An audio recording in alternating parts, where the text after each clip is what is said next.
Hello అండి. అందరూ ఎలా ఉన్నారు? అందరికీ శ్రావణ మాసం వరలక్ష్మి వ్రతం శుభాకాంక్షలండి.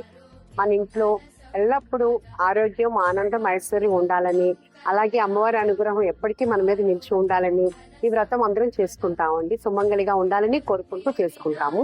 కానీ ఈ విషయంలో నేను ఒక చిన్న ఇది షేర్ చేసుకుంటున్నానండి. ఇది ఎవరిని ఉద్దేశించింది అయితే కాదు. ఇప్పుడు చాలా మంది బాగా ఇంట్రెస్ట్ ఉండి, డబ్బులుండి ఉన్న వాళ్ళు ఏంటంటే ఒక చిన్న సైజు పెళ్లిలాగా చేసుకుంటున్నారు. అమ్మవారిని బాగా అలంకరించుకుంటున్నారు. చాలా చాలా ప్రసాదాలు చేసి, చాలా వాయనాలు అవన్నీ ఇచ్చుకుంటున్నారండి. ఓకే, అదంతా ఏంటంటే గనక అది కూడా ఒక ఆనందించదగ్గ విషయమే. ఉన్న వాళ్ళు అందరూ చేసుకున్నంత టైం స్పెండ్ చేసి అమ్మవారి గురించి చక్కగా చేసుకుంటున్నారంటే, కానీ అదే కంపేర్ చేసుకుని లేని వాళ్ళు, కుదరని వాళ్ళు, మనం అలా చేసుకోలేకపోతున్నాం అని కాకుండా మన పూర్వకాలంలో మనం కలసము, కొబ్బరికాయ, జాకెట్ మొక్క పెట్టుకుని అమ్మవారిని కొలుచుకుని మనకు ఓర్చుకున్నంతలో మనం ప్రసాదం చేసుకుని మన ఇంటి దగ్గర ఉన్న ఒక 5గురికి మనం వాయనం ఇచ్చుకుని మనస్ఫూర్తిగా పూజ చేసుకుంటే అమ్మవారి అనుగ్రహం మనందరి మీద తప్పకుండా ఉంటుందండి. అలాగే అందరికీ మంచి జరగాలని, అమ్మవారి ఆశీస్సులు మనందరి మీద ఉండాలని మరోసారి శ్రావణ మాసం వరలక్ష్మి వ్రతం శుభాకాంక్షలు చెప్పుకుంటూ ఇట్లా మీ ఉషాముఖుడు.